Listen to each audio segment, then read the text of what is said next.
The moment I stepped into the private room at the back of the restaurant, I knew this wasn't the casual family brunch my mom had promised.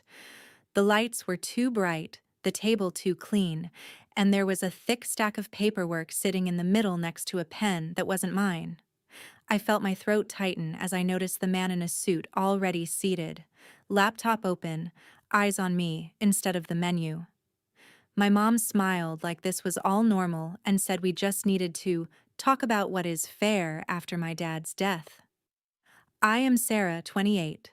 I work remote in tech, and I know enough about contracts and online banking to recognize a setup when I see one. Still, nothing prepared me for hearing that this stranger was her lawyer, and that the papers in front of me were drafted to redistribute my inheritance so everyone could share. He slid the agreement across the table. My mom folded her hands like a judge, and the rest of the people in the room stared at me as if I was already guilty of something. He said all I had to do was sign and transfer most of what my dad left me for the good of the family. When I refused, the tone changed. The smiles disappeared. They started hinting at dragging me into court, ruining my credit, making this very hard for me if I did not cooperate. My heart was pounding, but I could feel my dad's voice in the back of my mind reminding me who actually had the law on their side. I looked around the table, counting slowly under my breath, then out loud. 1, 2, 3, 4, 5. You are a lot of people. They frowned, confused, and that is when I smiled for the first time that day. Funny thing is, I said, I only brought one person too. If you want to know who walked in after that, and how this little family meeting turned into the worst decision my mom ever made, keep listening until the end. I was not always the girl sitting in a private room across from a lawyer, counting people like they were chess pieces. For most of my life, I was just a kid from a quiet suburb in San Diego who thought family meant game nights, Costco runs, and my dad's terrible jokes about JavaScript. My dad, Richard, was a software engineer at a small tech company. He was the kind of guy who packed leftovers for lunch and drove the same old Honda for years because it still works. My mom, Laura, hated that. She wanted the house in the gated community, the new hybrid parked in the driveway, the Instagram vacations that made everyone else jealous. When I was 15, the gap between them finally split open. I still remember the night they sat me down at the kitchen table. My dad had a stack of printed bank statements. My mom had a Pinterest board of vacation homes open on her tablet. She told me she was tired of just getting by. He told her he was tired of pretending they could afford a life they didn't have. California is a community property state, which basically meant the court looked at everything they had built together and sliced it down the middle. My mom saw it as a chance to finally upgrade her life. My dad saw it as losing half of everything he had worked for, and somehow still being responsible for alimony and child support.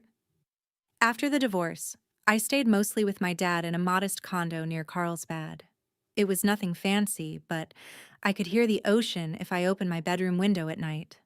On Fridays, he would let me pick dinner from DoorDash, and we would eat tacos straight from the containers while watching Netflix on the couch. He showed me how to use budgeting apps, explained what a 401k was, and why credit scores mattered more than designer bags. While other kids' parents bragged about new cars, my dad bragged about paying off his credit card every month. My mom, on the other hand, moved up the coast to Orange County and seemed to reinvent herself overnight. She married Victor, a charming real estate agent who specialized in selling homes that looked like something out of a TV show. Suddenly, her Facebook was full of photos from backyard barbecues and wine tastings. She had 2 new kids in her life, Mia and Ethan, and they all wore matching outfits in their Christmas photos. I was technically still her daughter, but most days I felt like a guest star in the perfect family she was trying to build. Every time I scrolled past her posts, it was the same thing. So proud of my amazing family, blessed, living my best life. I was never in the pictures. She didn't call to ask how my exams went or what I wanted to do after high school. She called to tell me Mia had made varsity or Ethan had won some tournament. The only time my name came up was when she complained to my dad about money. My dad would come home from those conversations a little quieter, a little more tired, but he always bounced back by turning on some old movie and making popcorn on the stove. On weekends, we went hiking in the local canyons or drove up the coast for cheap day trips. He'd point out houses on the cliffs and say, "People get obsessed with these, but they still go to bed with the same problems as everyone else." He kept our life simple, but it felt honest. At night, when I worried that I was somehow the reason everything fell apart, he would sit at the edge of my bed and tell me, "You don't owe anyone your future just because they share your last name. Build something real, something that belongs to you." Those words sounded dramatic back then, like something a movie dad would say. I didn't know he was quietly meeting with a lawyer, updating paperwork, making sure that if anything ever happened to him, I wouldn't be at the mercy of my mother's idea of fair. I thought the worst part of my life was already behind me when the divorce was finalized and everyone moved on. I had no idea that one late-night drive on the I-5 years later would take my dad away and turn those quiet money lessons into a full-blown war over everything he left me. When you grow up with a dad who double-checks every seatbelt and reroutes around traffic just to be safe, you never think car accident is how his story ends. But that is exactly what happened. One rainy Tuesday night, he was driving back down the I-5 after staying late at the office to finish a release. A drowsy driver drifted across lanes. There was a chain reaction, and by the time the highway patrol called me, my dad was already gone. The world went silent in that way it does, when someone pulls the plug on your entire life. The funeral was small and simple, just like he would have wanted. A few co-workers from his tech company, a couple of neighbors from the condo building, and me standing there trying to breathe around the knot in my chest. My mom showed up dressed in black like a movie widow, Victor at her side, Mia and Ethan standing a little behind them like props. She cried loudly enough for everyone to hear, hugging people she had barely spoken to in years, telling anyone who would listen how heartbroken she was. I stood next to his urn, thinking, "You didn't love this man. You loved the life he could not give you." After the service, while people were still drifting toward the parking lot, a woman in a navy blazer and practical heels approached me. She introduced herself as Elena, my dad's attorney. We sat at a metal picnic table outside the church, the air thick with the smell of flowers and coffee. She explained that my dad had been very thorough, that he had updated his will more than once after the divorce, that he had been concerned about potential pressure from my mother. That was her polite way of saying he knew my mom would come for his money the second he was gone. According to the will, everything that was unquestionably his separate property after the divorce, plus the assets he'd built since, came to me. The condo in Carlsbad, his tech stocks, some Apple, some index funds, his IRA and 401k rollovers. It was not billionaire money, but it was the careful, solid wealth of a man who had spent his whole life being responsible. I should have felt guilty hearing that it all went to me. Instead, I just felt sad and weirdly proud, like he had managed to protect me even from beyond the grave. Elena told me about the California probate process, how the court would basically validate the will, oversee the transfer of assets, make sure no one could challenge it without real grounds. She looked me in the eye and said, "Your father was very clear, Sarah. He wanted you to have control of your future without interference." The word interference hung in the air like a storm cloud, and right on cue, my phone buzzed. It was a text from my mom, a long paragraph about how we need to talk, how your father would want you to think about the whole family, how we should handle his estate like adults. She didn't ask how I was holding up. She asked when we could discuss numbers. At first, I tried to give her the benefit of the doubt. I answered politely, said we could talk after probate was underway, mentioned that Dad had an attorney. She ignored that part and went straight to asking rough estimates of what he had left, like she was pricing a listing. When I didn't respond quickly enough, the guilt tripping started. She reminded me of all the times she had taken care of me when I was a kid, how expensive my teenage years were, how Mia and Ethan needed help with college. It was always the same phrase on repeat. You have to think about the family. What she meant was her new family. I forwarded the messages to Elena. She told me not to share specific balances or documents, not to sign anything, not to agree to any private deals. She said that if my mom wanted to challenge the will, she could hire her own lawyer and file in court.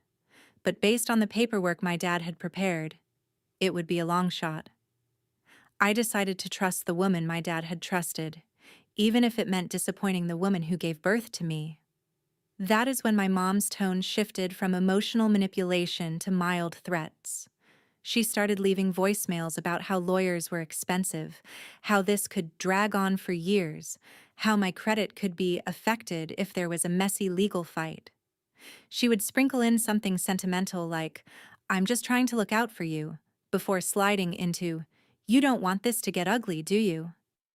It was like listening to a sales pitch wrapped in a Hallmark card. The more I held my ground, the more desperate she sounded. I stopped answering her calls and wrote everything down. Dates, times, what she said. My dad had taught me that money fights make people reckless, and reckless people leave evidence. A few weeks after the funeral, probate officially confirmed the will. The condo, the accounts, everything moved into my name. Elena sent me a neat folder with legal copies and a calm email about next steps. Within 24 hours, my mom emailed me too. The subject line was family meeting, and the body was full of phrases like clear the air, discuss options, and find a fair solution. She said it would just be us, a small group, nothing formal. She suggested a nice restaurant in Irvine, said she would make a reservation in a private room so we could talk openly. I stared at the email for a long time, feeling that familiar knot in my stomach. My dad had done everything right, followed every rule, and somehow I still felt like prey being invited to walk calmly into a trap. I forwarded the email to Elena with one simple question. Will you come with me? Elena didn't even hesitate. She called me instead of replying by email, her voice steady in a way that made my shoulders finally drop a little. She said she would be there, that I was not going to walk into any meeting alone, and that if my mother wanted to play games with legal documents, she had picked the wrong opponent. The day of the family meeting, I drove up to Irvine with a knot in my stomach and a folder in my bag. Inside were copies of the will, the probate confirmation, and a notepad where I had written dates and summaries of every voicemail and guilt-soaked text my mother had sent since the funeral. It was my little shield of paper against years of being told I was ungrateful whenever I didn't roll over. We agreed on a simple plan. I would go in first, see who was there, see what they put on the table. Elna would wait nearby and come in when I texted her. That way, my mom wouldn't have the chance to spin it as an ambush, even though that was exactly what she had planned for me. The restaurant was the kind of place with awkwardly quiet music and water glasses that never seemed to empty. A hostess led me past couples on dates and business lunches to the back, where a frosted glass door marked private was already closed. My heart thudded against my ribs as she opened it, and I stepped into the room I had described when this story began. My mom sat at the head of the table in a black blouse, posture perfect, like she was chairing a board meeting. Victor sat to her right in a blazer that looked expensive, but a little too tight, as if he had grown into a different version of himself than the one who bought it. Mia and Ethan were there too, on the opposite side of the table next to a man in a gray suit with a sleek laptop open in front of him. No one had menus. There was a pitcher of water, a neat stack of papers, and a pen aligned perfectly on top. "Sarah, you made it," my mom said, as if I had shown up early to help decorate for a party. "We just want to talk." The man in the suit stood up and offered his hand. He introduced himself as Daniel, an attorney, helping the family explore options regarding your father's estate. The way he said family made it sound like everyone in the room had lost the same thing I had, like we were all equals here, just trying to divvy up grief. I sat down slowly and noticed the top page of the stack in front of me. It had my name on it and more legal language than any normal person would voluntarily read over brunch. Terms like redistribution, voluntary agreement, and irrevocable. My stomach flipped. "Before you panic," my mom said, leaning forward with a practiced, sympathetic look. "We just want to make sure everyone is provided for. Your father's will didn't consider the reality of the family now. Things are different." She gestured to Mia and Ethan as if they were line items in a budget. "College is expensive. Life is expensive. This is just about fairness." Daniel took over, explaining that the document was a family settlement agreement that would allow me to transfer a reasonable portion of the inheritance into a shared trust.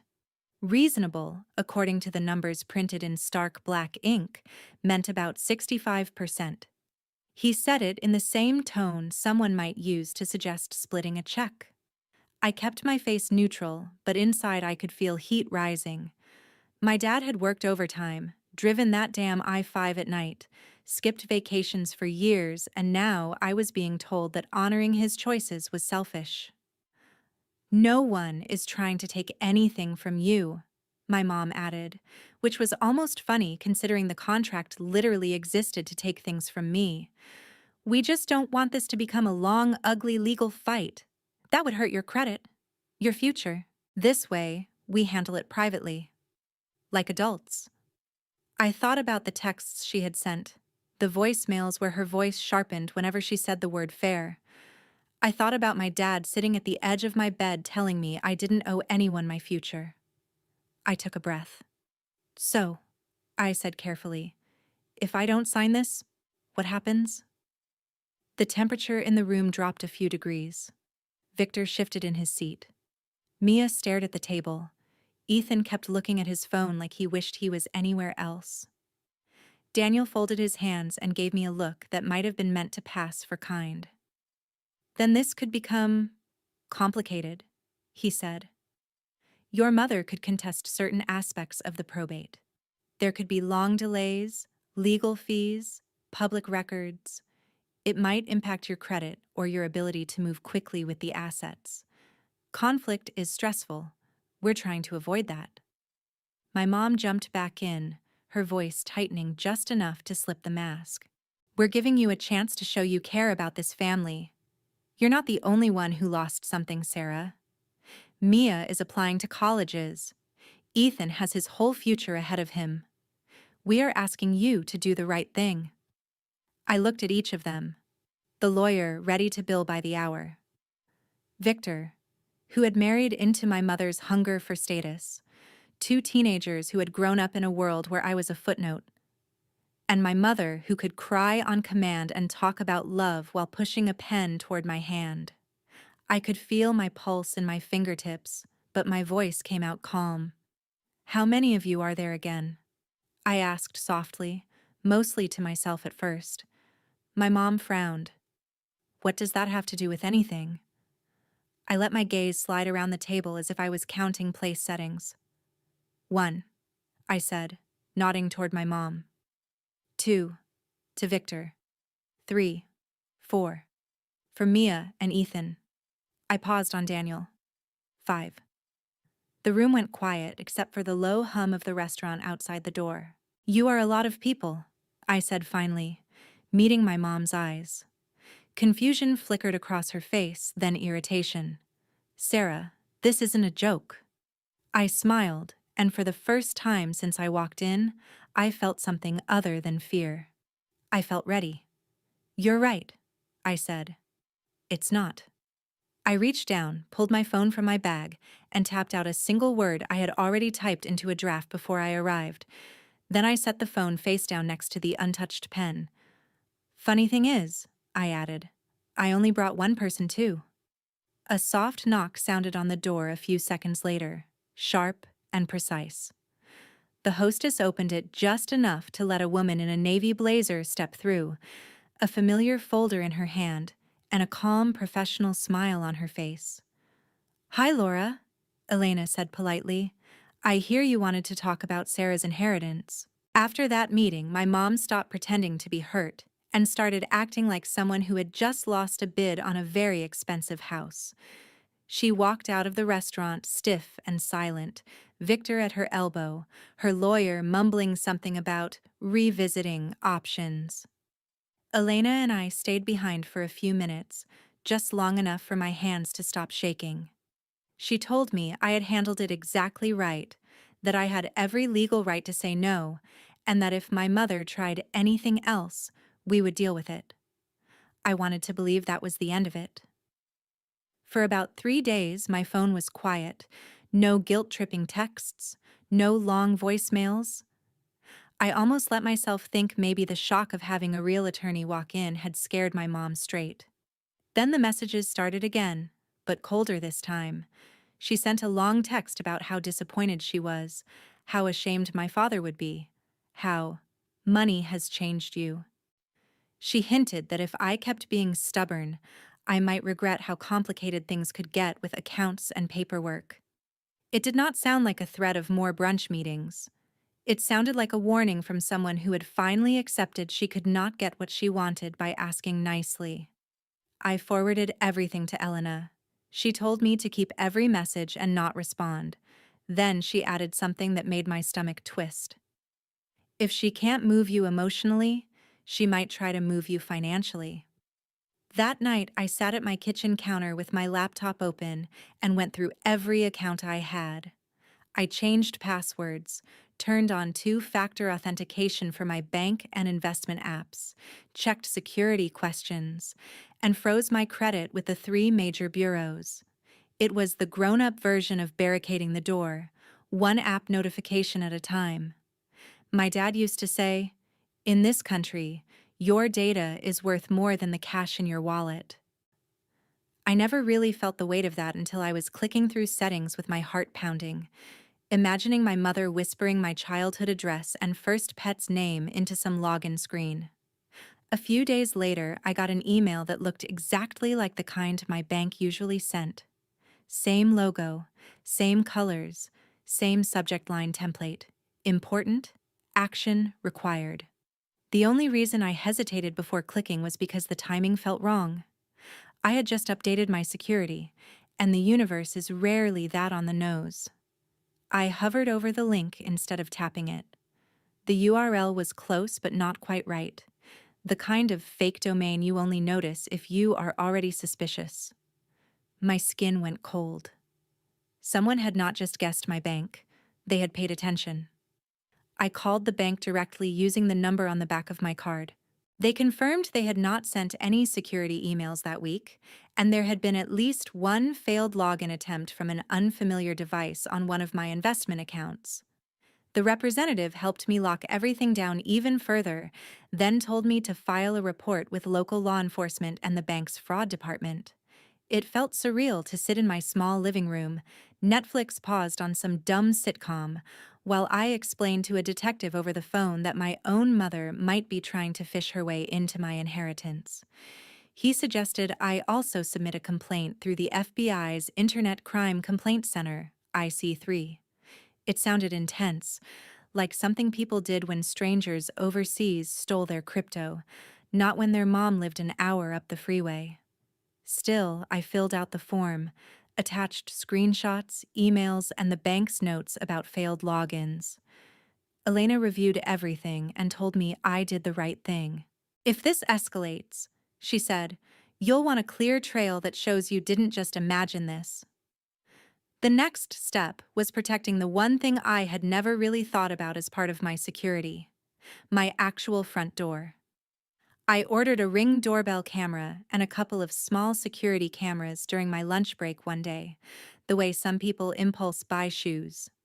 They arrived 2 days later in cheerful cardboard boxes. Installing them made me feel ridiculous and empowered at the same time. I walked around the condo with my phone, checking angles, making sure every door and the area near the building's mailbox were in view. It felt dramatic until I imagined my mom leaning over my mailbox or sitting in her car out front, connecting to my building's guest Wi-Fi and pretending the internet itself owed her a cut. For a little while, nothing happened. The cameras sent me notifications when the mail carrier came or when my neighbor dragged his trash cans past my door, but that was it. I went back to my normal routine: remote work, yoga videos on YouTube, late nights scrolling on Reddit. One night, unable to sleep, I posted a long, anonymized version of my situation on our legal advice. I changed names and locations, but I told the truth about the inheritance, the pressure, the fake family meeting, the weird bank email. The comments flooded in.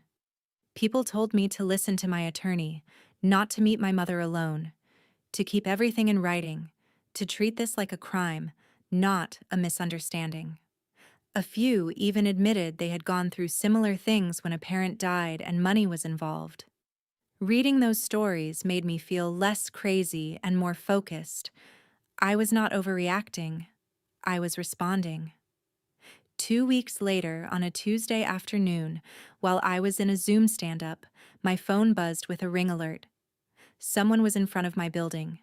I glanced at the thumbnail and saw a car I recognized from years of school pickups. Victor's SUV. My chest tightened.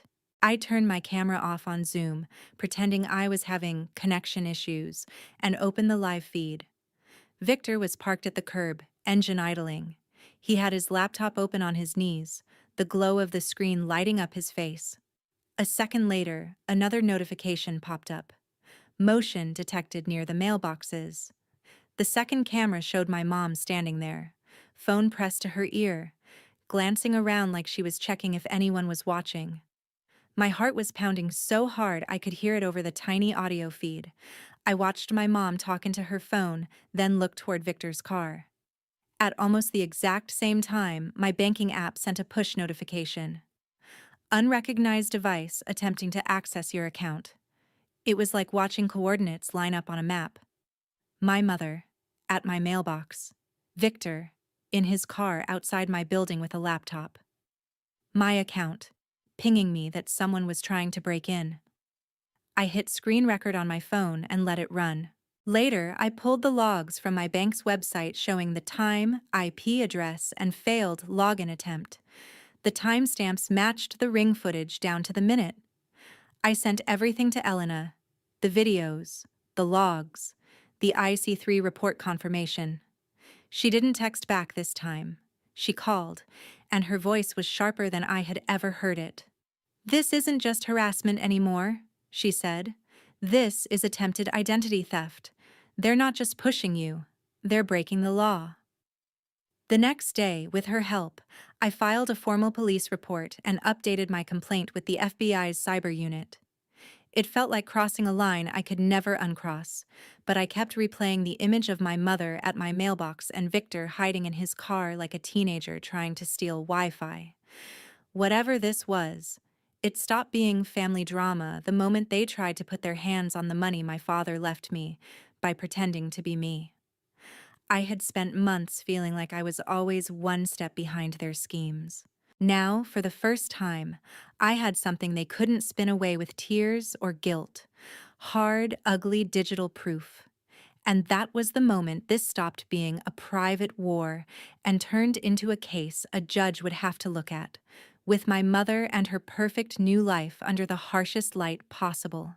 I always thought courtrooms only looked like that on TV, all polished wood and heavy air, but the real one in downtown San Diego felt even heavier, like the walls themselves had seen too many people lie and break down and pretend they were sorry. I sat at the plaintiff's table next to Elena, my hands wrapped around a cup of coffee gone cold, staring at the flat screen across from the judge's bench. That was where my life was about to play in high definition. My front door, my mailbox, my inheritance, and the people who decided they deserved it more than I did. On the other side of the room, my mom sat next to Victor. Her hair done, makeup perfect, outfit carefully chosen to scream responsible citizen instead of woman who tried to get into her daughter's accounts. Their lawyer was a different guy this time, older, more polished, the kind of man who probably believed he could talk anyone into anything. Mia and Ethan were in the second row behind them, dressed like this was a school assembly. They would not be testifying, but they could not pretend they did not know why their parents were here. When the judge walked in, everyone stood. I felt my knees wobble slightly, like they were remembering that they used to belong to a kid, not someone about to listen to her own mother be described as a criminal. The prosecutor laid it out calmly. Attempts to access protected financial accounts, fraudulent emails, coordinated behavior captured on video and in digital logs. He did not use dramatic language. He just stacked facts on top of facts until there was a tower I knew my mother could never climb down from. Elena had prepared me for everything. I had seen the exhibits ahead of time, but something about watching the screen flicker on and seeing my front door from the perspective of that little camera made my stomach twist. The video showed the date, the timestamp, that dull gray afternoon. It showed my mom standing at the mailboxes with her phone pressed to her ear, glancing around like she was doing something as small as gossiping, not as big as trying to steal my name. Then the feed switched to the angle on the street. Victor, in his SUV, laptop open, the blue-white glow lighting up his face as his fingers moved on the keyboard. A fractional delay, and the prosecutor pointed out how, right at that moment, my bank logs recorded a failed login attempt from an unfamiliar device. Then they displayed the screenshot of my banking app notification, the one that had made my heart hammer while I watched the live ring feed. The timestamps lined up almost perfectly. It was like watching a crime documentary where the villain was played by your own family. Their lawyer tried to spin it.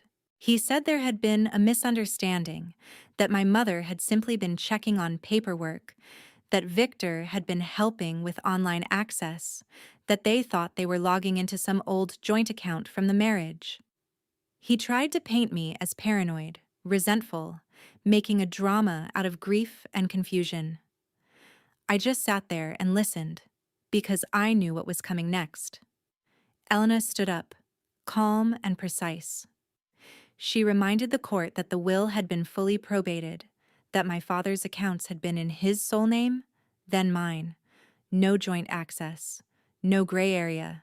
She put up the emails, the fake bank link, the IC3 complaint, the messages where my mom had hinted at accounts and paperwork becoming complicated if I did not cooperate. She played one of the voicemails where my mother's voice slipped just enough to show the threat under the sugar. By the time I took the stand, the story was already clear. My job was not to perform.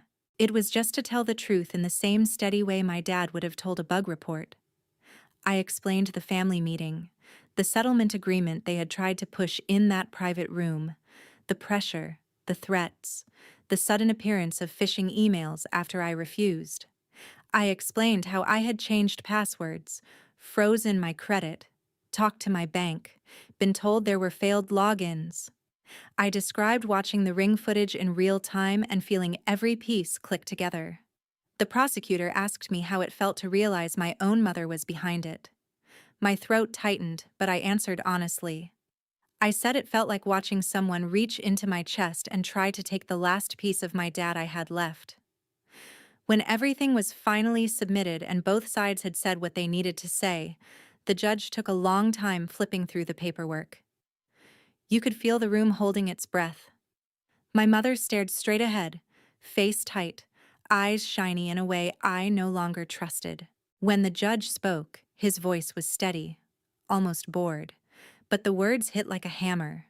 He said the evidence showed clear attempts to gain unauthorized access to my accounts using deceptive methods. He talked about how using personal familiarity and prior knowledge to impersonate someone is not a family misunderstanding, it is fraud. He acknowledged that no large sums had been successfully taken, but that did not erase the intent or the effort. He found my mother and Victor guilty of charges related to attempted identity theft and fraud. He did not sentence them to some dramatic TV show prison term. Instead, he did something that, in the real world, can hurt longer. He imposed a heavy fine, tens of thousands of dollars, plus restitution for my legal costs. He put them on probation, which meant every financial move they made for years would be watched. He ordered them to complete a program on financial crimes, and then he granted the restraining order Elena had requested, barring them from contacting me directly or indirectly for 5 years, barred from coming near my home or workplace or messing with anything tied to my name. He also noted Victor's real estate license and referred the case to the licensing board. I saw the exact moment Victor understood what that meant. His shoulders sagged like someone had just taken a key piece off the board. No license, no luxury listings, no easy commissions to fund the lifestyle my mother had curated online. What really surprised me was not the legal part. It was the silence after. When we stepped out into the hallway, there were no dramatic screams or thrown punches. My mom did not chase me down to beg. She just stood there, staring at a spot on the floor, her carefully arranged life crumbling in ways she could not fix with a filter or a caption. For years, she had posted about being blessed. Now, she avoided everyone's eyes like she finally understood that blessings are not something you steal from your own child. I walked past her without stopping, not to be cruel, but because there was nothing left to say that the judgment had not already said better. For the first time since my dad died, I felt like the ground under my feet belonged to me again.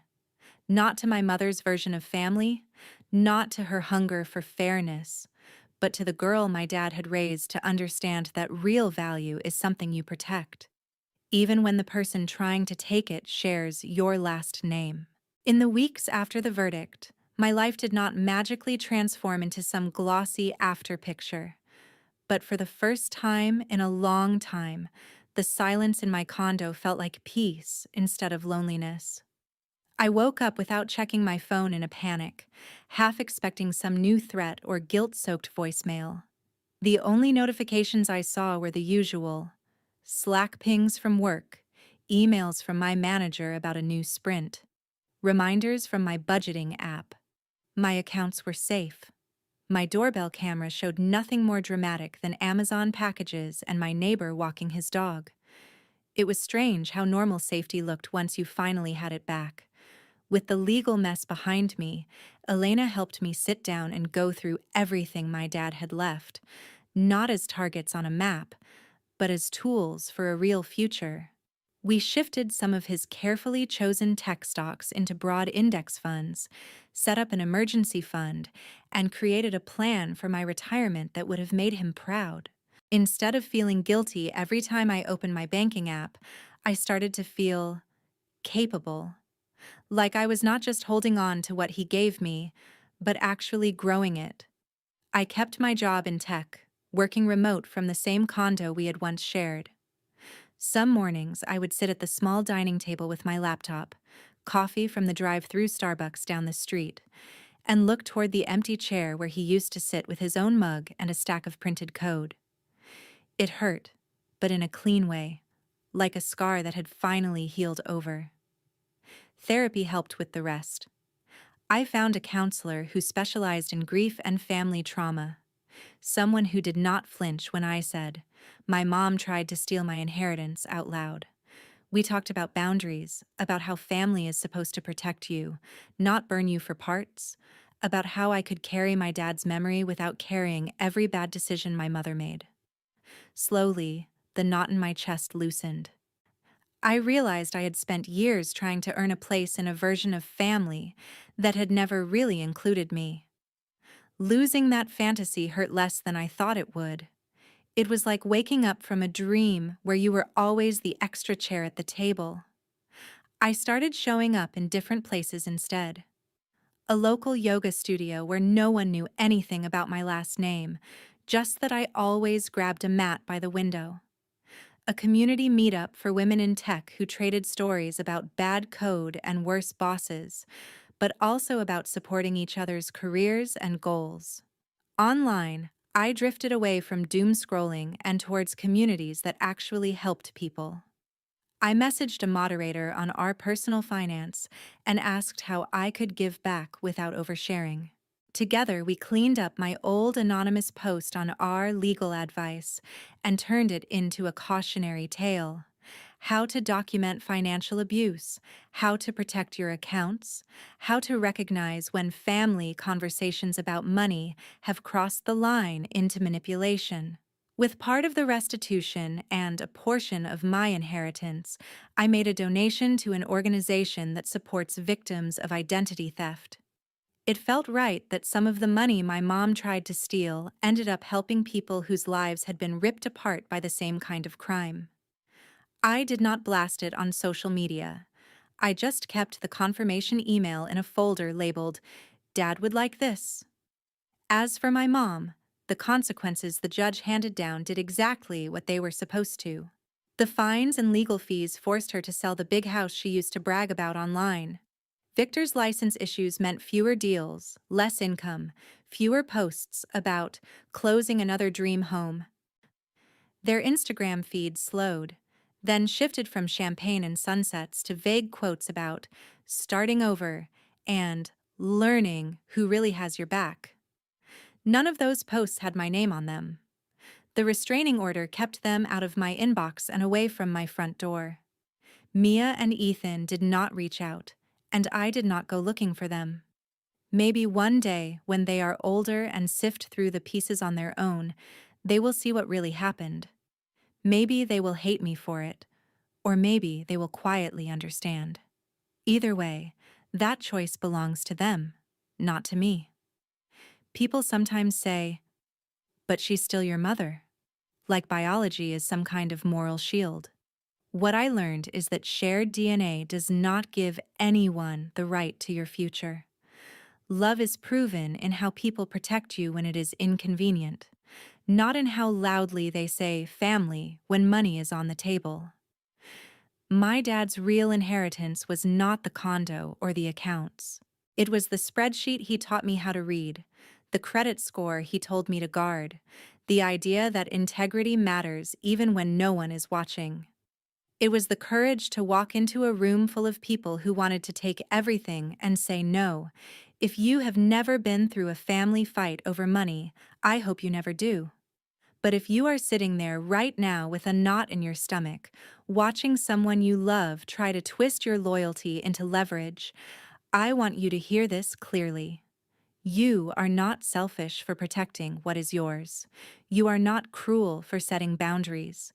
You are not a bad daughter or son for refusing to be scammed by someone who happens to share your last name. In a world where so much of our life is tied to passwords, accounts, and paper trails, the most important thing you own is your ability to say, "No, this stops here." My mom tricked me into a family meeting, and she walked away thinking she could threaten me into handing over my inheritance. What she did not count on was that my dad had already given me something worth more than every dollar she chased. The knowledge that real family protects your future, they do not try to steal it.